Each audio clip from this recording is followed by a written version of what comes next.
Welcome to the Total Soccer Show and a Bulletin news update episode that we're leading with England's back-to-back triumph at the Women's European Championships. Yes, in Switzerland on Sunday, some major tournament drama unfurled. And when it comes to bringing football home, England should leave it to the girls. The Lionesses are back-to-back champs, and the secret to their claim is to go behind in every knockout game. Hampton was a hero, Bronze was a warrior, and Williamson was a wall made of brick. But at the end of the day, it all came down to Chloe Kelly and her clutch penalty kick. I'll be quiet now because I'm at the risk of bleating, but I turn upon Matti, Rafa Nadal, Paella, Flamenco, Salvador Dali, Hamon, suspended prison sentences for tax evasion, and Antonio Banderas. Your girls took one hell of a beating. My name is Ryan Bailey. Joining me today, your friend and my friend, Mr. Taylor Rockwell. Hello, Taylor. Oh, hello, Ryan. That was phenomenal, including that Ham took a beating. That's outstanding work by you. It sure did. It's good to be back, Taylor. I picked a good day to return to the pod. It's the one day when Ryan cares about international soccer. Congratulations, Ryan. Yeah, I'm sure it's just a coincidence that Ryan has returned from his tour of all the places in the world without Wi-Fi for the episode, where he gets to talk about England winning a major tournament. Hello, Ryan. Timing was impeccable. Joining us there, you just heard his voice, a man who was denied the closest thing he'll ever get to winning an international soccer tournament this Sunday because England had to go ahead and ruin his plans and win. Graham, hello. Graham Ruthven. How are you? Hello, Ryan Bailey. Yes, these are tough times for the anyone but England crew. England keep on making finals and winning stuff. It's not great. It's not great. But I'm pleased you had a good time. And is that a retro England shirt that I see? YouTube viewers. I have both the home and away women's shirts in my repertoire, Graham. But they're both in the wash because I wore them on my sojourn, which maybe you can hear more about on our bonus feed. Maybe. Don't know. We'll see how I feel. You could have told us about that if you'd had Wi-Fi. You could have posted a video or a picture or evidence of some kind. I've been a mountain man over the past week, Graham. I've been in the wilds of Canada. After being an island man, now a mountain man. What else? Do you know what, caving Graham? Next? As much as I love travel, I do love having a stable Wi-Fi connection, so it's quite a dichotomy of a life I live. Yeah. It's difficult. Ryan just asking the various bears in the area for their Wi-Fi login information, trying to share it over the phone. I'm assuming that went well. Yeah. Did you buy the spray? I had barely any Wi-Fi. I did. I bought bear spray. Yeah. You had to buy. Apparently, there are some parks in Canada. If you go to them, you get fined if you don't have bear spray, Graham. Wow. Yeah. Like checking your driver's license. You got your bear spray on you? Exactly. Yeah. Didn't get to unholster it, but I did see a bear. Did you? I did. What kind? Black. Ooh. Yogi? It had a picnic basket, so I suspect so, yes. Yep. All right, more about that and my travels and whatever else we want to talk about on our bonus feed, patreon.com/Total Soccer Show. It's the best way to support us. You've got bonus episodes, you've got your videos, and of course, access to our Discord server. All the cool kids? Yes, all the cool kids are hanging out in our Discord server. Patreon.com/Total Soccer Show. A please and a thank you. All right, Graham, before we get into the action from the European Championships final, do you want to join me in it? It's staying home. It's staying home. It's staying. Come on, join in. I would prefer not to, Ryan Bailey. This is actually... look, I'm going to be eating a lot of humble pie on this episode, which is, frankly, the only type of pie that I don't enjoy. So that's coming up next. Ryan, the only time that England have it's actually gone home, because this is the only time that England have won a tournament on foreign soil. So that monkey's off the back, finally. There we go. The other two, it's been at home. So. Keeps getting better and better. England won. Spain won. England winning 3-1 in penalties on this one. And Mariona Caldenti with the header opener. Alessia Russo levelling for England. Ball watching from both defences for those headers? Never. Not me, didn't say that. Then the shootout, of course. Dramatic shootout. Beth Mead slipping, having to retake her penalty, and it gets saved, but the momentum keeps going after that. Very impressive stuff from England there. 5 total missed penalties, Taylor. I hope you took a diagram of the action. And then Dame Chloe Kelly stepping up with her trademark style, lifting that knee before thumping in the winner. That was some dramatic drama, Taylor. I think... can we say this was the most ridiculous run to a trophy ever? Yes. A comeback win in every knockout game, basically being on the ropes every single time. The BBC, Taylor, saying across the 3 knockout matches, England led for a total of just over 4 minutes. Yeah. That's insane. That's ridiculous. Yeah. And I think coupled with that penalty shootout against Sweden, that was even more ridiculous. That I think I saw the graphic at halftime that a team leading at half in the Women's Euros finals had never lost, never drawn, which makes sense because you can't draw a final, I guess, unless you go to shootout. I get confused about how that works. But either way, for England to have turned things around the way they did is sort of the story of the tournament and incredibly impressive, and then kind of also not that surprising. It's all mixed together, and Chloe Kelly scoring that winning penalty, it had to be her. It felt very appropriate that it was her. I saw a headline just before we started recording. I think it was clocked at 110 kilometers per hour, which was faster than the most powerful shot in the Premier League last season. Not a bad penalty to round things out and to kind of, in a penalty shootout that looked very tentative at times and everybody looked very concerned about slipping and missing and thus didn't put a ton of power behind it. I like that she went the other way and got the result for it. Yeah. I mean, she has to be one of the most clutch players of all time. Yeah. She's won or scored the winner, technically, in back-to-back European Championship finals, which has that ever happened before in both the women's game and the men's game? I can't really recall that. So yeah, a great moment for Chloe Kelly. I'm glad, Ryan, that you led with some of the confusion around this England team, because if I had led with it, it would have come across as kind of sour grapes. But I do think it is important to note that this England team, like, they won 2 penalty shootouts where they scored 6 of their 12 penalties, and even in this game, Spain had more possession, more big chances, more shots, much higher XG. I'm getting that stuff out of the way first of all, because the point that I'm going to lead on to is, as I said at the start of the show, this is the most humble pie that I've ever had to eat on this show. I think I doubted England at every stage of this tournament. Even before the tournament, when Taylor and I did our 101 episode, and I think, Taylor, you might have asked me, like, who are the big name casualties going to be, I tipped England to go out of the group stage. They got a really difficult draw. They were in the same group as the Netherlands, who they finished behind in the Nations League. They were in the same group as France. They lose that opening game to France. So at that point, I feel pretty good about them. And even after going into the quarterfinals, I felt they were going to trip up. I thought Serena Wiegmann hadn't really evolved this team as she might have since the last World Cup. The confusing thing about this England team is I still kind of think that. But nonetheless, the fighting spirit that they showed in every single match that they played, they got over the line in this final. And look, in the second half of this game, I think the first half was a rough ride for England. I think at the point of the Lauren James injury, I saw this as being a comfortable game for Spain and a comfortable victory. But after that change, after Chloe Kelly comes on, the dynamic of the match completely shifts. And England in the second half in particular did a really good job of limiting this Spain team. So they earned the opportunity to win this tournament, and congratulations to them, because their record and Serena Wiegmann's record as a manager in tournaments, that's 5 finals in a row that she's made. 3 of them she's won. It's just absolutely ridiculous. Give her knighthood, citizenship and knighthood immediately, please. She's getting a statue, right? She and the team are getting a statue. They already were for their last Euro win. Maybe they'll get 2 now. She also, Serena Wiegmann. Actually, Taylor, in Holland they call him a statue. Go on, sorry. I apologize. Thank you very much. She will have a statue, and stupid. She has now won more women's Euros than any country except Germany. She alone has won 3. Pretty much any other nation has won 2. So credit to her for that. And I largely agree with everything Graham said. I think, like, I don't think this was a hindsight thing because I did not know the score watching it, but it felt to me, though, that, like, England were sort of playing the game that they wanted to be playing. Obviously, 1-0 down was not where they wanted to be. But it didn't feel to me like Spain were truly, like, battering the door, truly getting a lot of, like, very clear-cut chances. As Graham said, they lead XG for sure.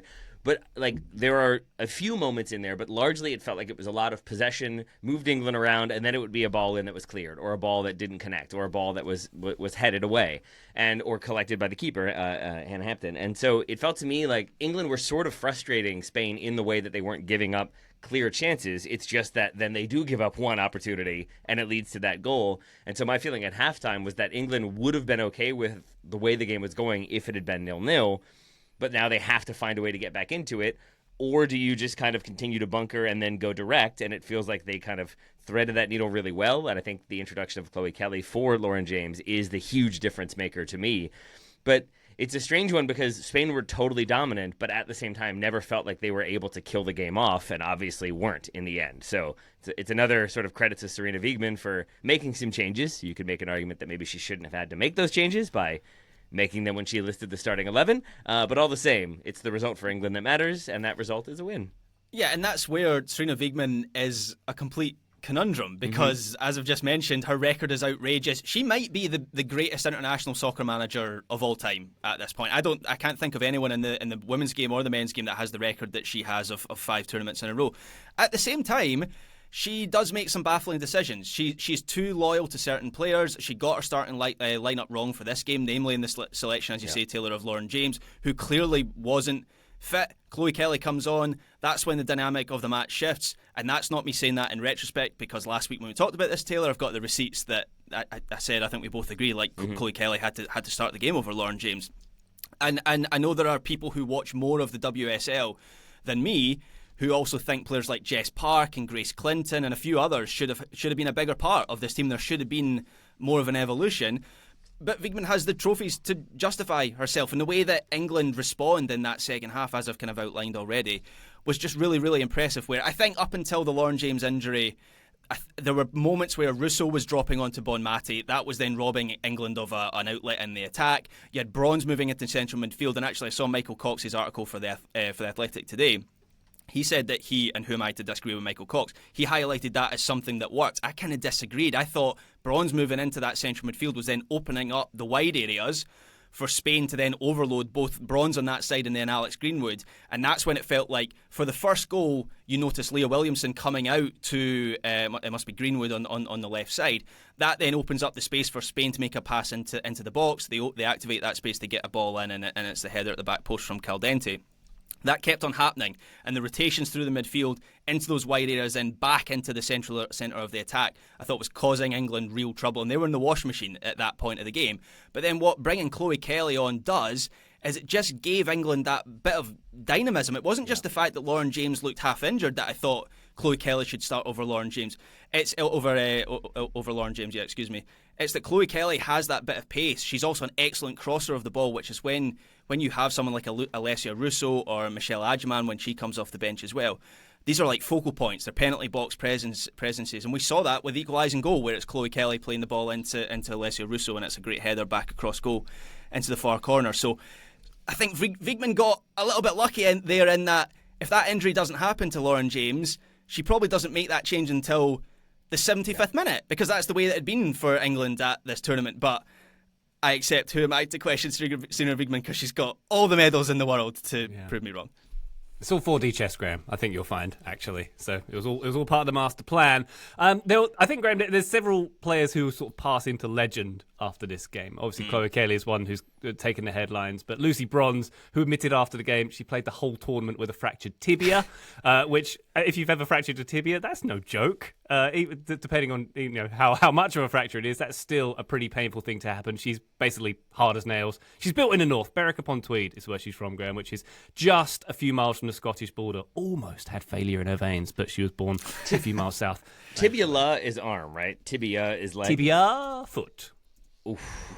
Ouch. Yes. Okay. Yes. Okay. Yes. I can see playing a tournament with like a broken arm in a cast.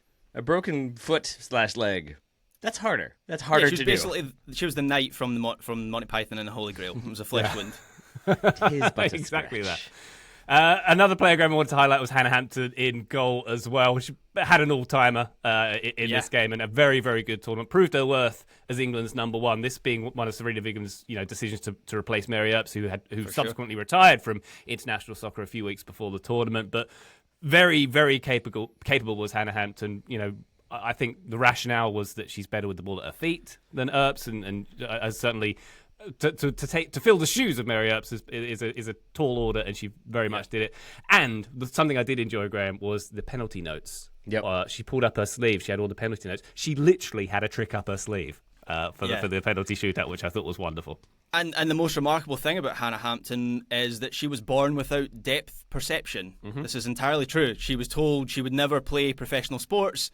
Now she's a European champion goalkeeper. Like, depth perception, you would think would be something really important for a goalkeeper more than any other player on the pitch. And now she's one of the best goalkeepers in the world. There's so many great individual stories throughout this England team. Brian, you mentioned Lucy Bronze playing with the fractured tibia or fibula, I can't quite remember. But yeah, she's hard as nails. Chloe Kelly, she was completely frozen out at Man City at the start of the year to quite a like unusual, nasty degree. I think there was a bit of public character assassination that went on there. She joined Arsenal on loan.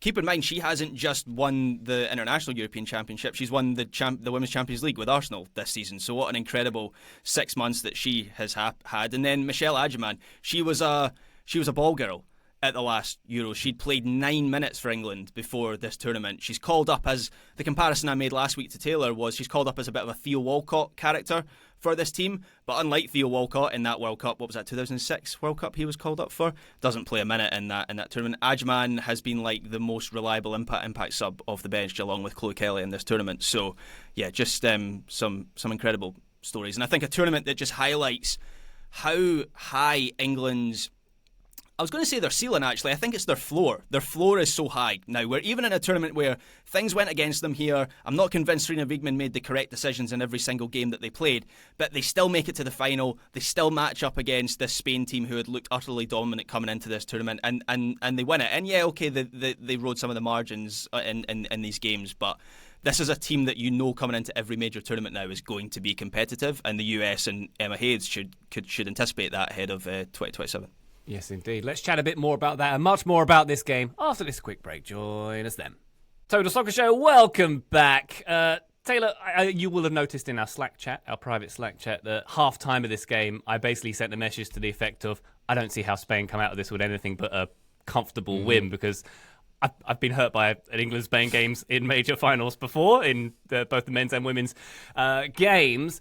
But, Spain, They were a tier above in possession, as we've kind of established. I think surely they're going away from this game as much as England can say this is an incredible victory, Spain will be walking away thinking, how the heck did we lose this? Is that fair to say? Yeah, absolutely. And again, it's a credit to England that they have the fight back they do. It's a credit to Chloe Kelly for, I think, injecting a lot of energy into that team. I have more to say about the Lauren James start and her performance in this game. But again, at halftime, my notes were England can wait and hope to catch Spain on the break, or they can hope for a mistake.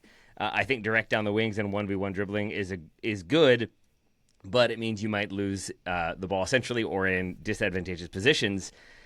And so that England come out, and I don't have a ton of notes for the second half in terms of they are battering the door. They are kind of pushing and pushing and pushing. The goal itself even feels just kind of strange from a Spanish perspective in that, like, Chloe Kelly is allowed to have a little bit of time to pick out where she wants the ball to go. But then it's just Alessia Russo just drifts between the two defenders who don't mark her at all. They're completely ball watching. Both goals had a lot of ball watching to them in otherwise really strong defensive performances from both teams. It just felt like it's not quite the mistake I thought might happen, but it was definitely a moment when Spain just kind of switched off. But again, I think that's oversimplification because England's line of confrontation was so much higher and they stepped so much more aggressively and they really tried to press from the front so that Spain had to go long so much more often or had tried to play direct and tried to play like kind of driven balls into feet, 30, 40-yard balls into feet, that even if they're held up, even if the attacker who's dropping in to receive that pass takes a good first touch, they're still going to go 5 yards away from goal. They're still going to take it back into kind of the area of confrontation. And so England started to press more, started to step higher, started to be more aggressive, and started to win, and that's how they set up this goal. So it's a credit to them, and it's a credit to the way they're able to respond. But it felt for all the world at halftime like more likely scenario was England would start to get stretched, start to get a little bit tired, start to get a little bit panicky, and Spain would add a second one. Yeah, the bizarre thing about England was they grew in intensity and energy as the game went on, despite the fact that against Sweden and Italy in the last two rounds, they'd played 120 minutes and had gone to a shootout against Sweden. So you might have thought Spain would have the energy advantage. And that's why, Ryan, I was with you at halftime. I thought, even accounting for that little flurry that happened at the end of the first half where Chloe Kelly comes on and I think within 3 minutes she's created a chance and she's had a shot on goal. Even accounting for that, I just thought England were going to fade in the second half. Keep in mind, Spain had already had a lead, so I just thought they were going to basically pass England to death in that second half. And that's not what happened at all. And I think you're absolutely right, Taylor. I think they pushed their line of confrontation higher up the pitch. Alessia Russo puts in an absolute power of work in every single game that she played. They forced Spain to go long, and then that played into the hands of Jess Carter, who I thought was absolutely outstanding in this second half. And in extra time as well, I think the final action of the game in extra time before it goes to the shootout is Jess Carter cleaning up behind Leah Williamson, this sort of sweeper role and clearing the ball and reading the game really well. And it was just great to see her have that performance, because she came out afterwards and said that it was the only time in her career that she had been scared for a match because of obviously the horrific racist abuse that she had faced earlier in the tournament. She had a bit of a rough game in the first game against France at fullback in an unusual position for her.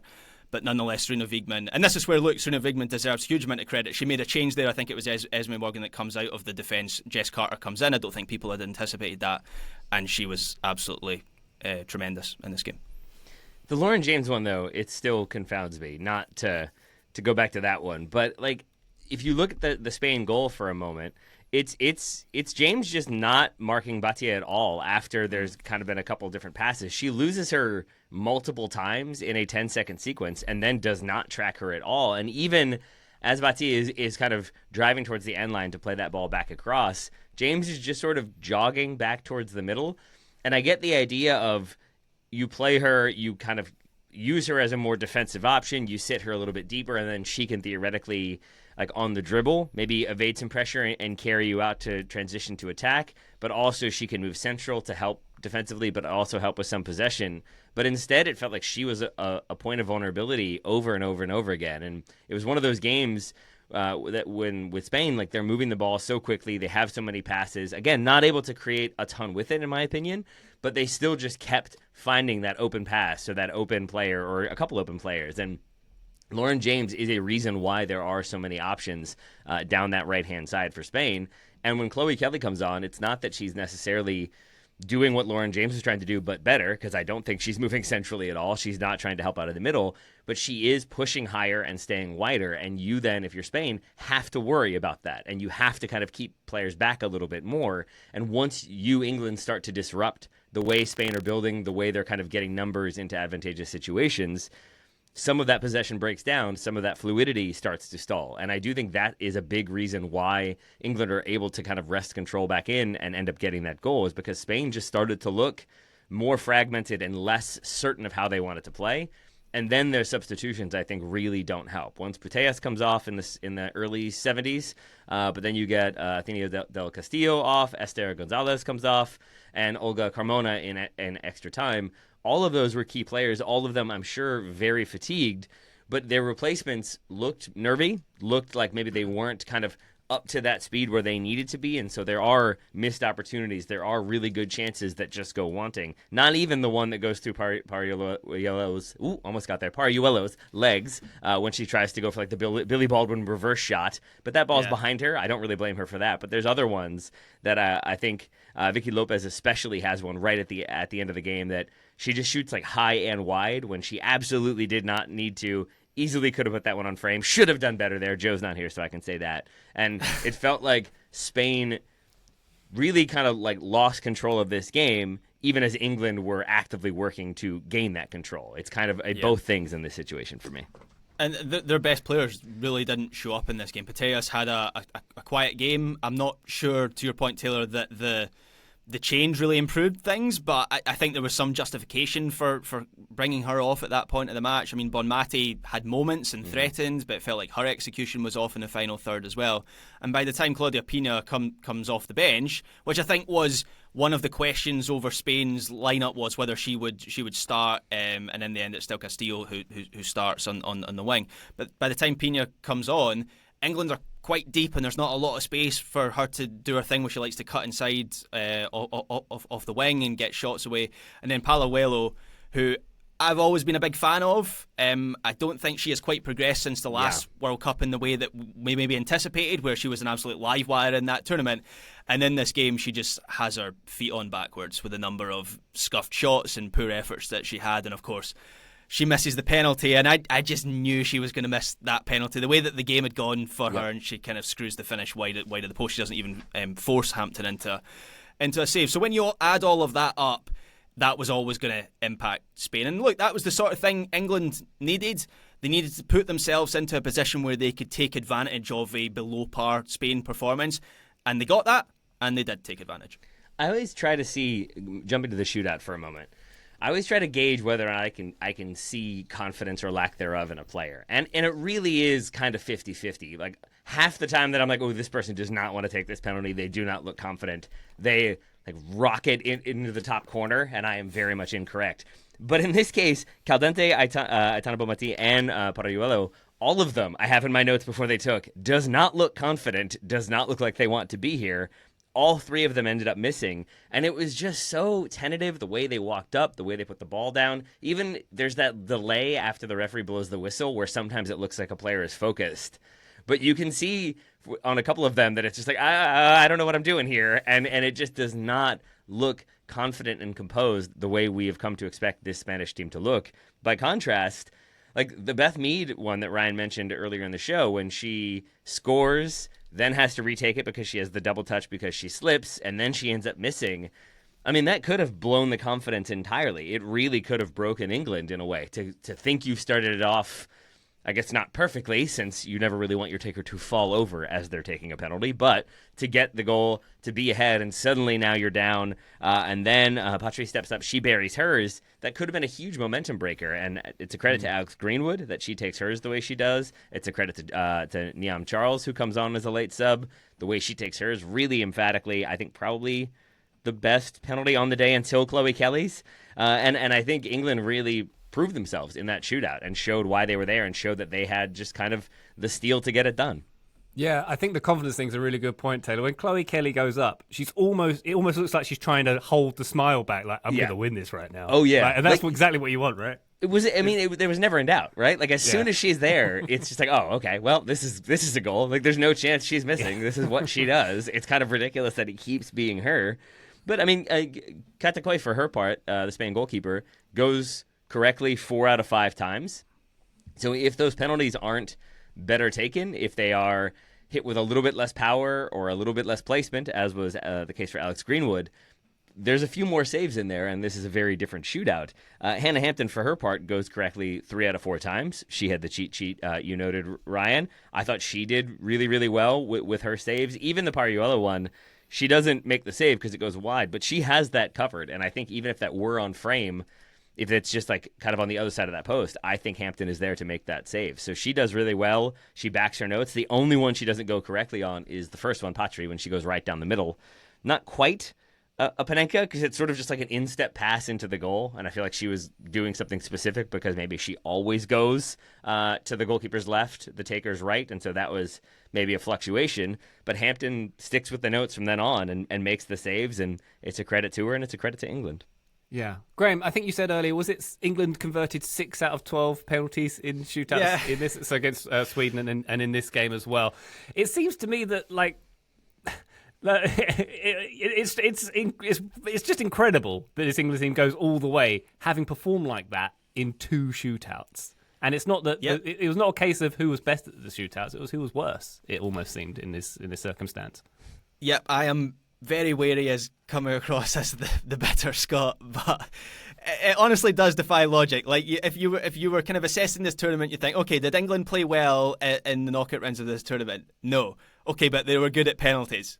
Also, no. but they won the whole thing. So, like, that's just the way tournament football goes. Like, that's the parameters for like a league competition are different to a knockout competition, and England have proved it by winning this tournament. It's just still so strange because there is then the argument of like, it's muscle memory. You know, you win competitions, you become a winning program, you know how to win, and obviously they were going up against plucky upstarts, reigning world champion Spain. Like, it doesn't, even that narrative doesn't make sense because they too know how to win and have quite the record of doing so. So it's a very strange tournament. It's a very confusing result, but I think an earned result in the end for Sarina Wiegman and England.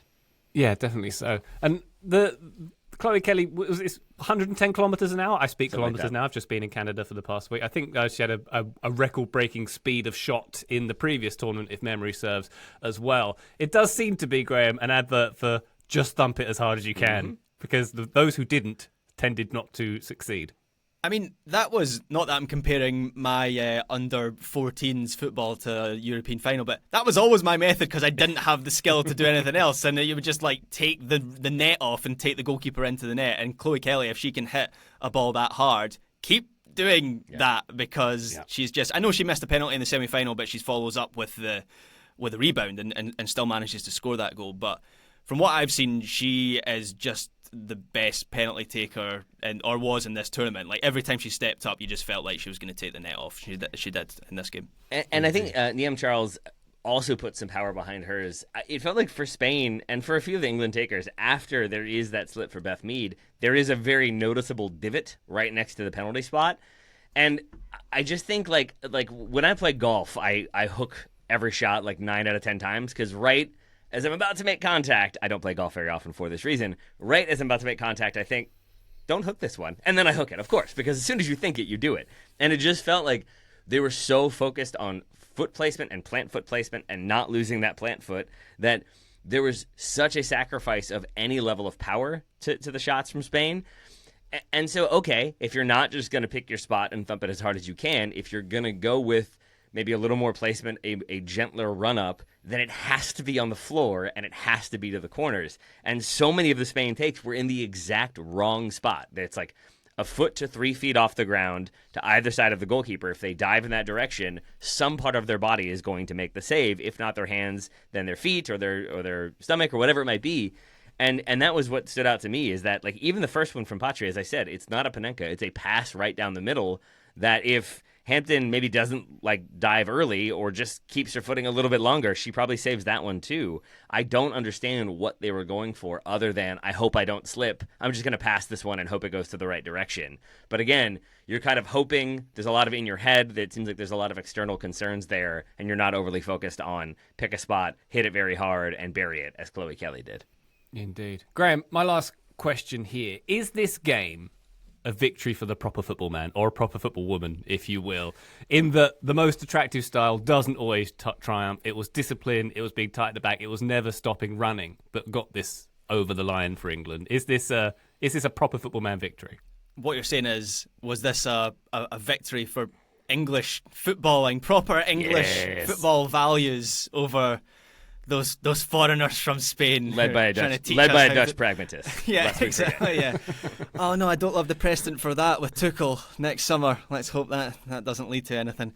But it won't. I mean, sort of. I still, again, really try not to do the bitter Scot routine here, but like Spain are still the most complete and well-rounded team in international women's soccer right now. At the same time, in this tournament, we saw the two truly top-tier teams they played at these Euros execute the same game plan well, which was to suffer without the ball, physically match up in midfield, and then play direct into open space. And look, that's not an overly complicated game plan, but we have seen that Spain can be vulnerable to that. So the challenge for them in 2027 will be to find ways to stop this from being a weakness, and maybe some extra defensive physicality and speed, I think, would be a good thing. So maybe not quite as complete a team as I thought heading into this tournament as England have proven, but I'm not worried about Spain. I still think they're going to be one of the front runners in 2027. I have wondered what it would take to get Graham to move to the United States, and I am picturing after this win next summer, England in the World Cup final under Thomas Tuchel. They score in like the 10th minute, and Graham just starts packing boxes. Like, I can't be here any longer. I got to get out. I feel like that is how quickly that move would start to happen for Graham. I'm close to that already. The boxes are out. There we go. Quicker than Scotland exiting that tournament, potentially. England, Graham? The joke doesn't work when we didn't even qualify for this Women's Euros. Well, Graham, to rub some balm into your wounds here, England are back-to-back women's European champions. They're also back-to-back under-21 Euros champions. The senior male team has reached 2 consecutive European finals. England has won 2 consecutive Youth World Cups and 7 Youth Euros in the last 8 years. Do you need to sit down? Is everything okay? Yeah, well, Scotland won the Kieran Cup in 2003 by drawing against Bulgaria in the final. So the Kieran Cup, you remember that one, Ryan, in Japan? Yeah. Yep, that one. Sure.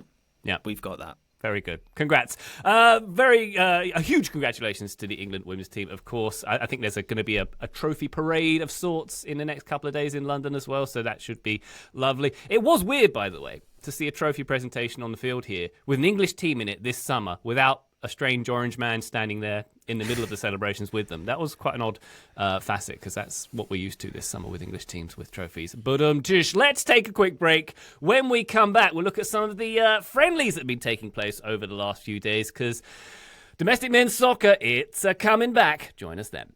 Total Soccer Show, welcome back. The English men's domestic season, Taylor, starts again this Friday. EFL kicks off this Friday, 2 Eastern. Luton versus AFC Wimbledon. League One promoted side versus a relegated one. Oh, we're all going to tune in for that one. It's come around so soon. August 1st, the season starts. Well, seems to get... The thing is, I will. Too soon. Yeah, I know myself too well. You excited, Ryan? Yeah, I am. I was surprised that it's come around this soon because it still feels like we're in the middle of summer. And it's like 1 billion degrees here in Charlotte, and it doesn't feel like you should be watching League One football at that point. But here we are in our lives. But we have had some pre-season friendlies kicking off. The Premier League Summer Series is underway. Man United got a 2-1 win over West Ham in New Jersey. Graham, West Ham, as I saw advertised in a certain newsletter, brought a pie and mash truck to New York City. Williamsburg hipsters dying and going to heaven with a pie and mash truck arriving on their doorstep from West Ham there. But have you caught, Graham, any of the Summer Series games from New Jersey and beyond? Yes, I have, because apparently I'm a sicko. And even with the summer of soccer ending this weekend, I'm very much in the mood to enter, I don't know, what is the winter of soccer? Is that what we're calling the start of the season? The winter of content. I'm calling it. Yeah. The winter of content, yeah. So I caught a bit of, or actually caught all of Manchester United against West Ham. It's pre-season, so take what I'm about to say with a pinch of salt, a large pinch of salt. Manchester United winning the league. Woo! There we go.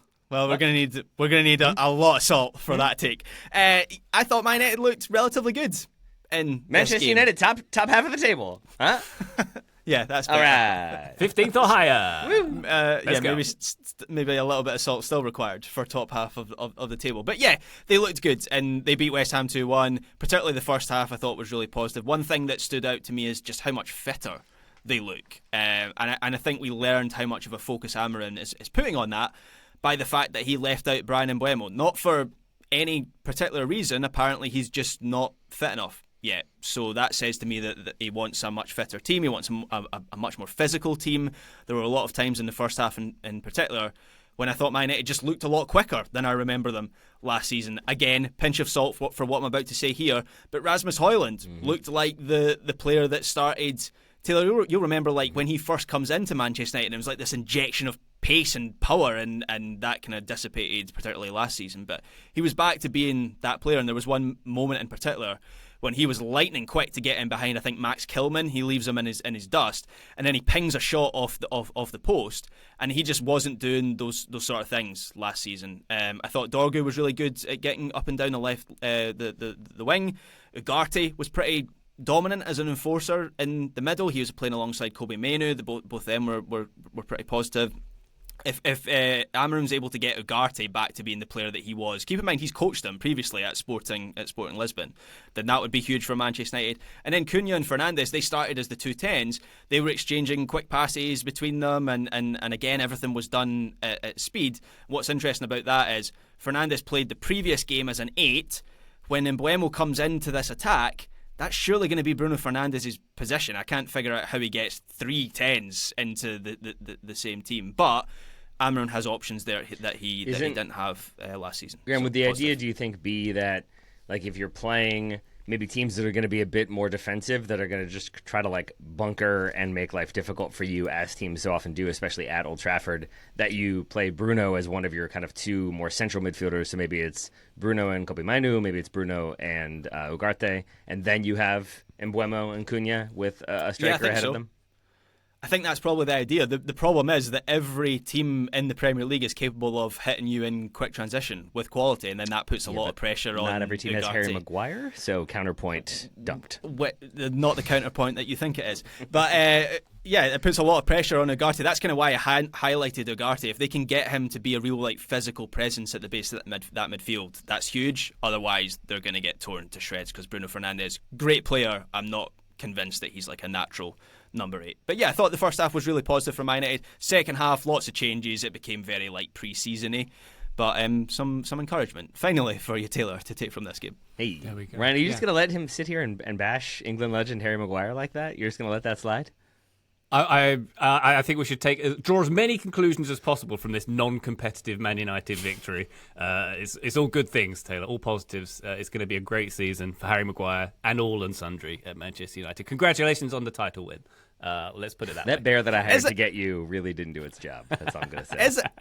Is there a title for this? The Summer Series trophy? There surely is. Like, maybe that's... And they're going to hoist it aloft and claim it to be as important as the Club Maybe that's World what Cup. Trump is gonna hand over. He just lives at MetLife Stadium now. Yeah. He's. I'm sure Trump was paying attention to a Bournemouth 3-0 win over Everton at MetLife Stadium as well. Yeah, that was the other game.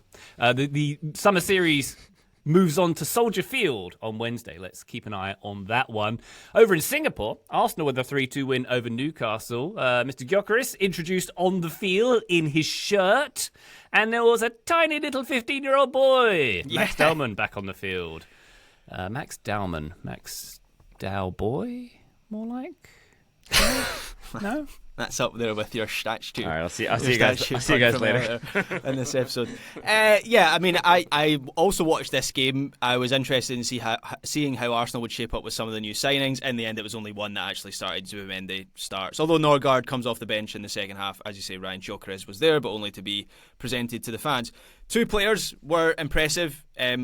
You've highlighted one already, Max Dowman, a 15-year-old who I frankly hadn't heard of before watching this match. We are going to be hearing his name a lot more because he was absolutely electric. It's his dribble that wins the penalty Arsenal win the game from late on in the match. He had 2 or 3 moments like that. Like, he had Joe Linton on absolute toast in this game, which is not something you see very often. And then Arteta came out afterwards and he calls him special and says, he's going to get minutes this season. So I think there's a good chance we're going to see a 15-year-old in the Premier League for Arsenal this season. Not starting every game, of course, but maybe coming off the bench here and there.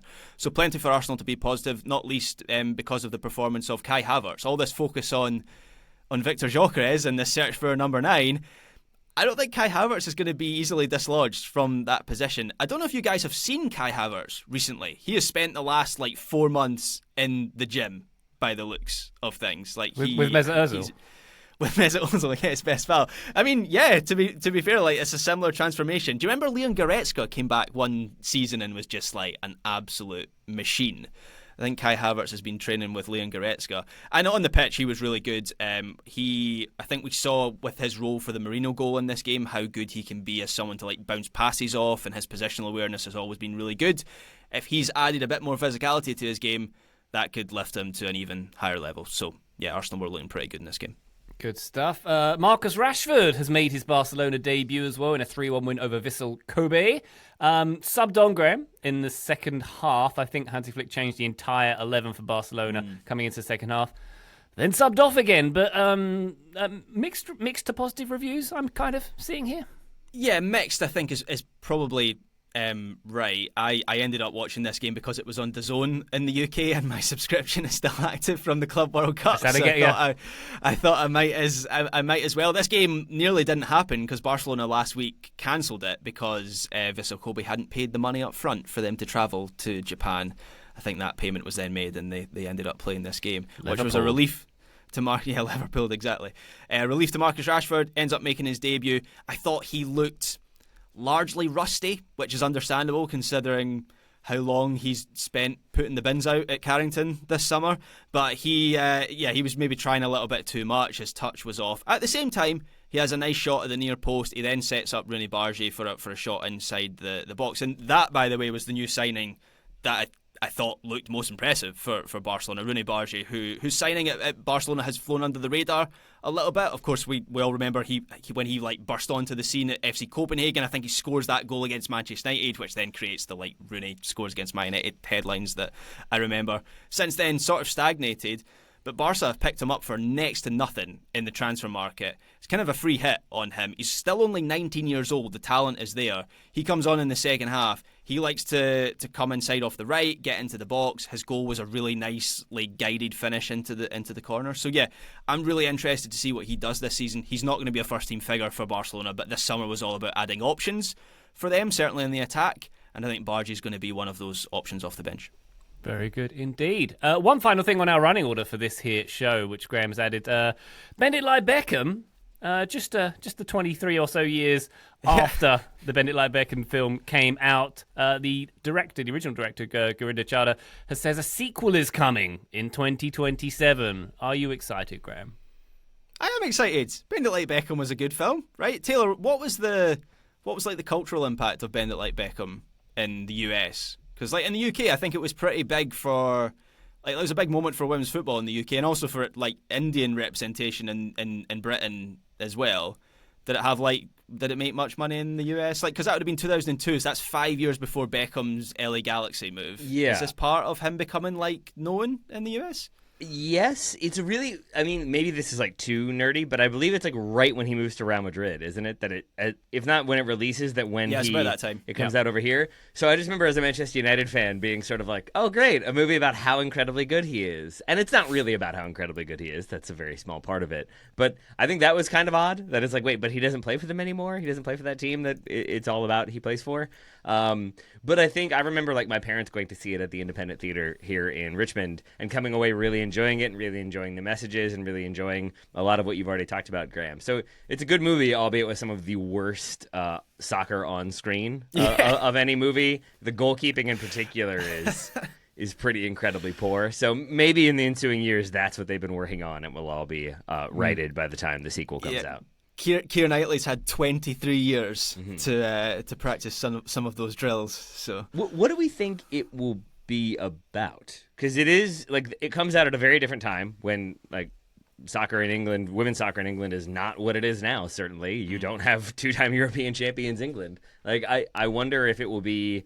Jasminda now playing for England. Is she a coach at this point? Since I guess she can't be playing, right? That would be a bit much. I think they're going to be selling whiskey and buying MLS franchises. They're just going to follow the whole career progression. The bending is going to be of MLS rules to sign Rodrigo There you Paul. go. I mean, he's in the movie for maybe like 2 seconds as like a cameo at the very end. Fun fact: he's not even in the movie. That's a body double. I figured. Yep. Yeah. So it's very minimally about David Beckham. It would be funny if that was the way they went. I'm going to assume it's starting a team in England, or Jasminda is coaching, or maybe they're both coaching and against each other. Who knows? See, that's my concern, Taylor. Bend It Like Beckham, part of the reason it works is because it's a movie about David Beckham, but it's not about David Beckham at all. And like that he's in the airport at the end, right? Yeah, that's where like with him and Posh Spice, yeah. Sorry. In the rich people part of the airport where you can't access them, yes. Yeah, so like I like that he's not really in the movie. That's the fear with the sequel is like they're going to pack it with cameos and Leah Williamson. Like surely Beckham's going to be in this one, given how big a film the first one was, and I just think that's going to lead it down. Ryan, did you see the F1 movie? He has to get approval from Lionel Messi to leave his house, but then if he can, once he gets that approval. Yeah. Yeah, that's my fear is it's going to be all those F1 movie style cameos, and it's just going to be cheesy as anything. I'm sure it will be. I've not seen the F1 movie yet, Graham, but I'm very much looking forward to it. Toto Wolff, as I say, one day I think he'll manage a Premier League team because I think he could manage anyone to success. He is a beast of a man. Well, he can't act. You said, I think previously you said that he could do anything. I've seen that movie. He cannot act. So maybe he can. You just don't appreciate it. Maybe he just didn't want to that day. Yeah, he just didn't fancy it. There you go. All right. My hope is that this is like a Danny Boyle Trainspotting 2 scenario, where I think who was the name of the director you said, Ryan? Gurinder Chadha, right? Yeah, she said that she's been like waiting for the right story. That fills me with some hope that it's not just going to be like a cash grab full of cameos. And because when I heard they were doing a T2 Trainspotting 2, waiting for the right story is a euphemism, Graham. I know. I had fears about Trainspotting because that was like 20 years after that movie as well, and then actually thought Trainspotting 2 was really good. So let's hope it's like that and not the F1 movie. All right. Well, good luck to everybody with that one. And that concludes this episode of the Total Soccer Show. Thank you very much, listener, for joining us on this one. And Taylor Rockwell, thank you very much for your insight, as always, my good man. My pleasure. I am going to cast off the cynical cloak that covers me and say I share Graham's hope that it's a good movie, because I remember it being a very like positive, optimistic, thoughtful, like soulful movie. It's got a lot of soul, it got a lot of heart to it. And I would encourage people who like Ted Lasso to watch that if they've never seen it, because I think it has kind of similar vibes, similar emphasis on positivity and inclusion. I remember it being a very enjoyable movie, so I hope the sequel is as well. Wonderful stuff. Graham Ruthven, thank you very much indeed. Please don't hate me. I've not actually seen Bend It Like Beckham before. What? Oh, Bend It Like Beckham's a great film. There's like a I really poster enjoy of him in it, and I think that is the most he is in the movie. Like, it's very minimally about David Beckham and much more about Is it like the soccer movie and life. She's All That, where the character has a poster of Frank Lampard in her dorm room?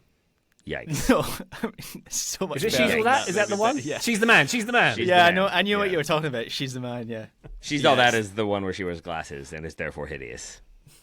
That old trope. Wonderful stuff indeed. That seems like a good jumping off point for this episode. Listener, thank you very much for joining us on this one. Patreon.com/Total Soccer Show. If you'd like to support us, we'll be back on the feed very shortly. But for now, bye!